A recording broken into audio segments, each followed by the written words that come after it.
anyone knows if there's going to be someone there to help? Or I can try if you want. because it seems to be detecting me, but it's now it is. Oh, they probably have the timing here or something. It's it's more than 10 minutes before. I think it's about time. So, is it the time to start, or I think it was now? Yes, you're fine. Yeah. So I think so. let's get this started. I will not be able to move a lot, so sorry if I move too much and you don't hear me. Just raise your hand if you don't. Thanks for joining this session. I know it's one of the it's very late in the afternoon, the last day, so hopefully it will be interesting for you. I've been giving some talks this year about how to implement systemic change, and I learned about intersectionality along the way and allyship, so I've been evolving these talks, and hopefully I'll get your feedback to learn more and present talks with more content. So I'm Imma Valls. I identify as a woman, she, her. I'm a developer advocate at Grafana Labs. And my passion is actually in building communities. So as you can see, I am a member of many communities, mostly in Spain. I'm in Women in APIs. I'm an organizer in Cloud Native Barcelona. We organize Cloud Nativos in Spain, which is a conference for Spanish-speaking community. Software crafters. I'm going to be organizing a DevOps Days in Barcelona next year. So I'm very passionate about building communities, and what really I struggle with is making them diverse and have different voices. So I have not solved the issues yet, but I'm trying to learn more and more so we can do better, which is what we strive for. This is what I'm going to talk about in this call, in this session. First, we'll see some data on how is the landscape of women in tech and open source at the moment. What are the barriers for entry and retention? My own journey in tech and open source, which hopefully will resonate with some of you. Then I'll show you how I discovered intersectionality, and that's the new lens that I try to wear to understand what's happening and how we can improve. And then I'll give you some tips on how I think we can build more diverse, equitable, and inclusive open source communities. And finally, some points to take home. During the Q&A, I have some books, so if you have questions for me, I can give away 5 books. So hopefully we'll have time for the Q&A. And if not, you can come, and I have Better Allies book and the Blind Spot. So those are 2 books that I'm reading now that I love, especially Better Allies. So this is actually what got me into these talks, because I realized that many women leave tech and open source and the tech industry around age 35, and I was like, why I didn't leave? Why other women are leaving? What's happening? My friends were leaving. It's like that. It cannot happen. And looking at some data, it seems that men are not leaving at the same percentage. So that was something that really got me interested in, like, hey, what is happening? What can we do about this? And in open source, it seems to even be worse. This is more in the tech world, but what you can see that there's like almost 30% of women contributing to proprietary software. But for the Apache Software Foundation, only 5% are women. In the GitHub users, only 9% seem to be women. And the Linux kernel, only 9% of contributing to the Linux kernel. So it was like, okay, even open source, it's even worse than in the tech industry. And why is this happening? You'll see that I'm focusing a lot in women, because I'm a woman, I identify as a woman, but for sure this also it relates to any underrepresented groups. I think similar things happen, but for me it's easier to understand what's happening as a woman, because I identify as one. I find it easier to look into that. So barriers of entry and retention, I think we all know about this. There's a gender pay gap. Women are still getting paid less. Most women are caregivers, so that's another thing that makes us struggle when we want to join and stay in the tech industry or in open source. We have less access to resources, there's a lack of opportunities, there's a lot of things that are going on. So this is some of the sentences I've heard from friends in my network. One that really interested me was that one of my friends, a woman, had to change the GitHub profile to make it gender neutral, and then she didn't get as much pushback when she did pull requests. So that for me was like, what's happening here? I have a women profile in GitHub, and I never had this issue, but probably I have a lot of allies around me, so I don't have this issue, but some women do. So there's a lot of, you feel alone sometimes in the open source communities. You're the only woman in the room. You feel like if you make a mistake, you're like representing the women there. It's like you don't want to make mistakes, because then you feel like you're representing all the women when you make one mistake, which is not, it doesn't make much sense for me, but it happens. So I gave this talk at FOSDEM this year, and one of the women in my network who is a mentor for women in tech, she said, I really like your talk, but I was missing the meritocracy issue. Because we always saying, hey, this is a meritocracy. If women are not in there, if underrepresented groups are not in there, it's not a problem, they are not good enough. So I found this example, I think it's a good graphic to represent it. So if we see the tree with the apples are the resources. When we have inequality, the tree is not straight, so more apples fall into some person than the other. No? If we just implement equality, then everyone has the same ladder, the same size, so it doesn't help either, because someone needs a bigger ladder. If we implement equity, that sometimes we think it's enough, then we give a bigger ladder to the underrepresented group people. They can still reach apples, but the apples are falling more on the other side, because the tree is not straight. So what we really need is systemic justice. I mean, until the system is just for everyone, we have the same opportunities, it's not going to be easy to fix. So I try to focus now on making systemic change, not just on equity, but try to make try to change the system for everyone to have the same opportunities.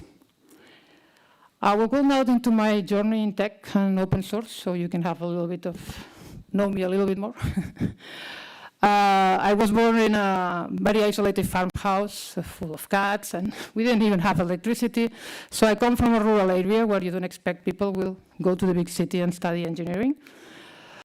By chance, I got to study coding when I was 10 years old, because my brother was going to coding classes on Saturdays, and my parents said, well, let's send them both there, even if a woman maybe should not be coding, but then we don't have to care because they are both there. So immediately I felt a lack of representation, because I was the only girl in that room, and I was the younger also.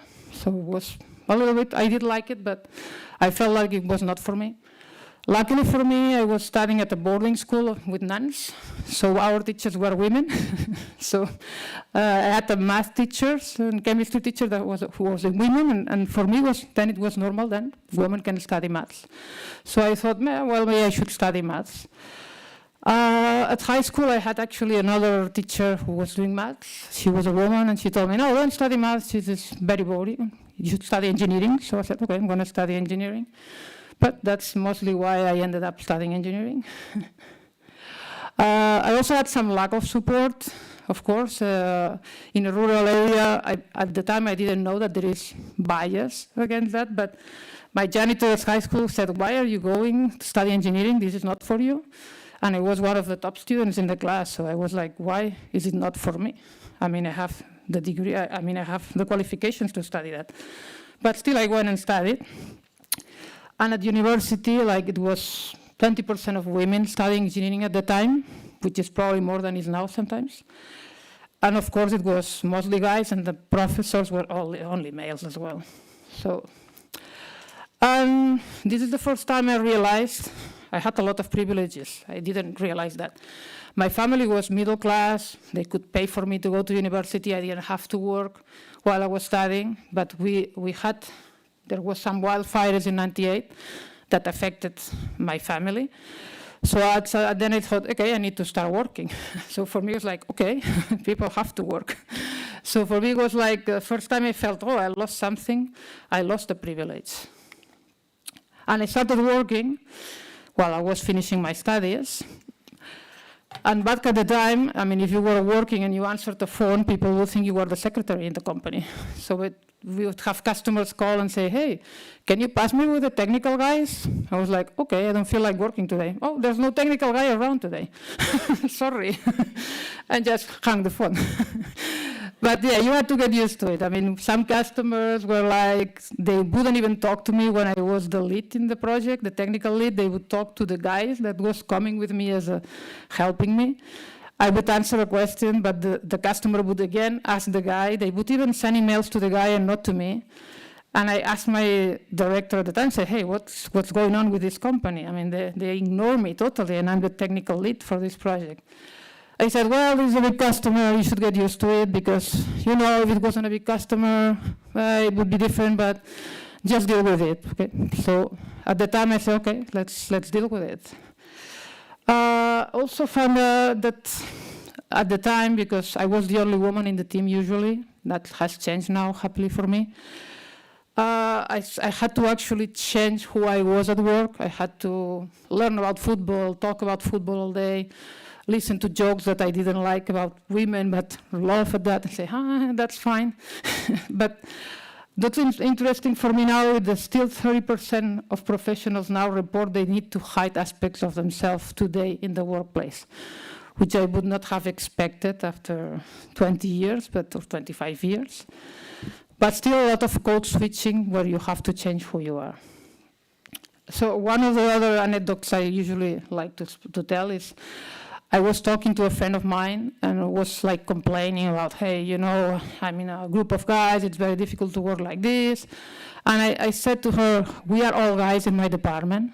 And she said, no, you're lying. I said, no, how would you know that I'm lying? You don't work at my company. I said, no, I know you're lying because you are a woman. I said, oh, it's true, I'm a woman. I re-identified as a man, like at work. Outside of work, I felt I was a woman, but at work, I just become one of the guys, and I felt like one of them. So I think that's probably why I felt at some point that, yeah, I had what I call survivorship bias, which is you think that because you survived, everyone can. And you don't realize you had a lot of factors that made you survive. It's very different than the experience that a migrant person will have in Spain in the tech market. I was Spanish, so I didn't have the same issues. So that's one thing. I was not conscious about my privileges. And I thought, no, I'm a woman, I don't have privilege. Yes, I do. And that's why I survived. But I wasn't aware of that. I was lucky that in 2017 I joined local communities, and they supported me a lot in changing my career. I had been working in traditional companies, we were very Spanish, full of guys in the team. So I was lucky to thanks to these communities, I was lucky to say, hey, there are different places where I could work with different values, very diverse companies. So that's when I joined Elastic. And that for me was a change because it was an international company. They embrace diversity. The teams have women, have all kinds of people, underrepresented groups. So for me, it was really, really a great thing, because then is when I realized there's diverse groups. You don't have to work in a group, only in a group full of men. So, but still, I was already organizing in 2023 communities. And I still see that there's no underrepresented groups, no women. We struggle to have women speaking at our conferences, our meetups. And I thought maybe my survivorship bias is actually causing me to have an awareness gap, where there are things I am missing that make that these communities, even if we have women organizing, we don't see speakers, we don't see attendees that are women. And we wanted to change that. So that's when I learned about intersectionality. I don't know if any of you, can you raise hand, the people who know about intersectionality? Good. So I joined at the time TechFems, which is a group in Barcelona working with women, usually women who are migrants in Barcelona, trying to change career. So for me, that was super important, because then is when I started seeing people with a very different background from mine that were struggling in things that I didn't even imagine were possible. So what the intersectionality lens gave me, now that I look at the world through that lens, is that it's not about gender. We all have a very diverse social identities. We have ethnicity, we have age, we have class, we have different identities, sexual orientations, that actually interconnect, and sometimes they create complex ways of discrimination. So that's one of the things that made me start looking very differently at this. And the framework I try to use is the wheel of privilege, which is a very interesting thing because it has all the social identities you can have. And the closer that you are to the center, the more privilege you have. So when someone places themselves in this wheel, you always find places where you have privilege and where you don't have privilege. So this is, for me, the best way to understand that having an engineering degree, for example, that's when I understood all my privileges. I have an engineering degree. I'm middle class. I'm not a caregiver, so I can dedicate my time to open source projects if I want to. I'm a white European, I'm not a migrant, so there's a lot of things that were playing in my favor that actually made me succeed. So then I said, maybe knowing that, we can start helping people who don't have the same privileges to contribute. So what we want to have at some point, it's diverse, equitable, and inclusive open source communities. That's probably what we want, no? So we want to have everyone contributing. We want to make the environment safe and inclusive. And we want equity. We want everyone to have access to resources and opportunities. And always keeping in mind that we need to focus on systemic change. This is what we want to have. We want to change the system. Why? We all know that. We will get better software if we do that. The communities will be more resilient. There's more innovation, it's more sustainable. And especially for me, we'll have more social impact because we have different voices with different experiences contributing to your community. And this is the framework I try to use right now, which is becoming a better ally for systemic change. So I usually do it in 3 steps. Is I try to recognize my privileges and try to ask people to recognize their own privileges, shift perspectives, understand how others feel about things, what is their experience with that, and then try to become a better ally. So the first thing I do is I usually share this wheel of privilege, and then ask people, I put myself in there and try to find where I'm privileged in this wheel. I'm a citizen, I have a formal education, I have an engineering degree, I'm a senior in my career, so there's a lot of things that I have playing in my favor. And then I try to find other people and ask them, in the things that I have privilege, what's their experience with not having this privilege? If you don't have an engineering degree, maybe you've held a lot of insecurity, imposter syndrome when you were working. So I try to listen. If you have a baby, if you're a caregiver, what's the problem with joining an open source community?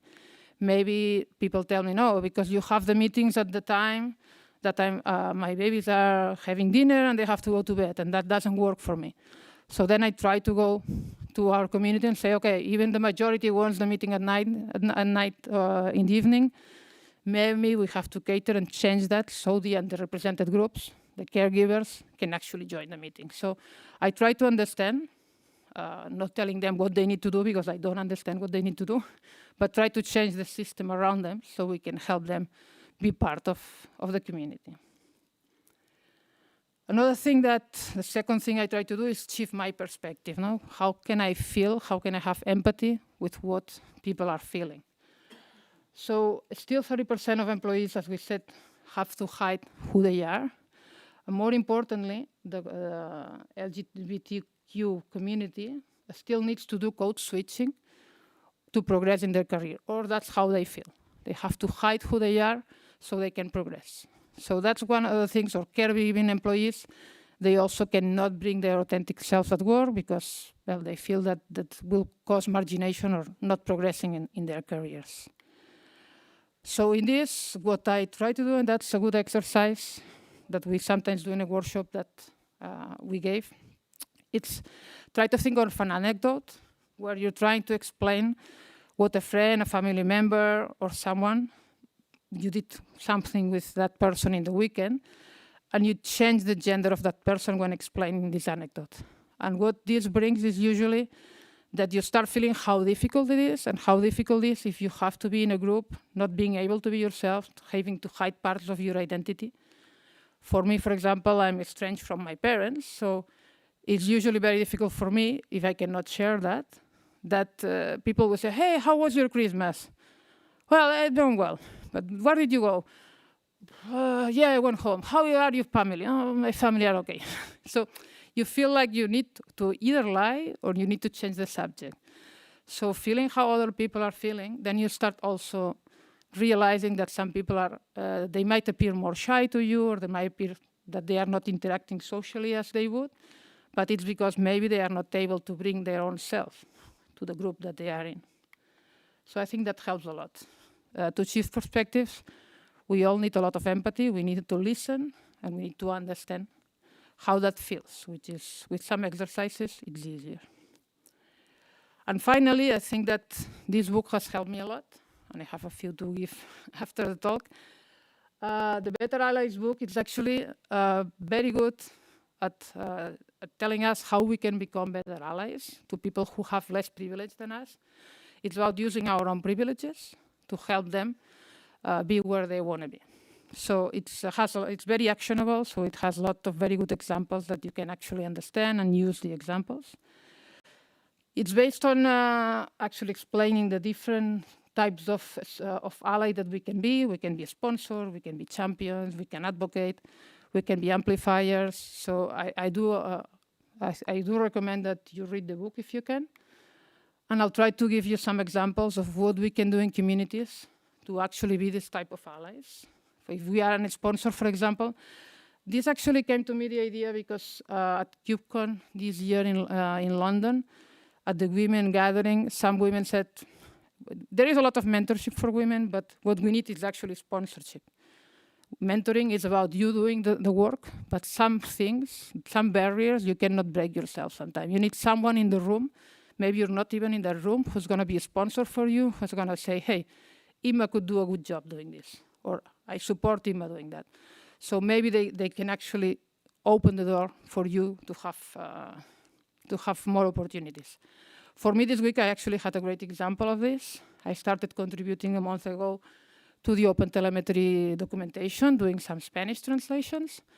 And someone in the team reached out to me and said, hey, you've been doing a great job. Do you want to become a member? I can sponsor you. And I was like, oh, thank you. So he opened the door. He actually told me, hey, there's 2 other sponsors that can support you. So just open this issue here and you can be a member. And I felt like very supported by them. So this is the kind of thing that we can do when we have the privilege. We can say, hey, we spot someone who might not even be thinking about something and support them in reaching that.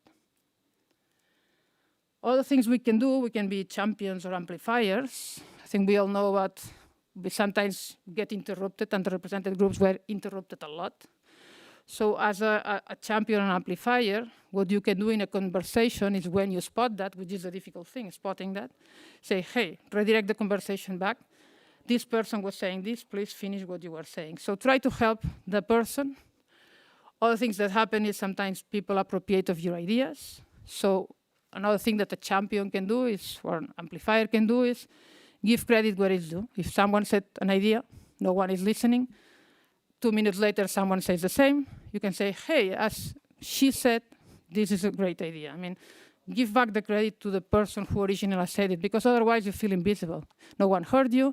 You feel like, hey, I think I said the same, but no one was listening. Another thing that I think some people do very well is give space to unheard voices. I was in DevOps Days Amsterdam Indian conference, and the facilitator was in the session, very quiet. And when there were like 5-10 minutes to the end of each session, they would stop the conversation and say, hey, some people here didn't speak. If this is because you're shy, okay, you don't want to speak, that's okay. But please, now we just give the time to people who didn't speak yet. So there is a pause, and that gives people time to say, okay, maybe it's my clue, so now I can chime in. Because otherwise people start talking, and then you don't have the time to talk yourself.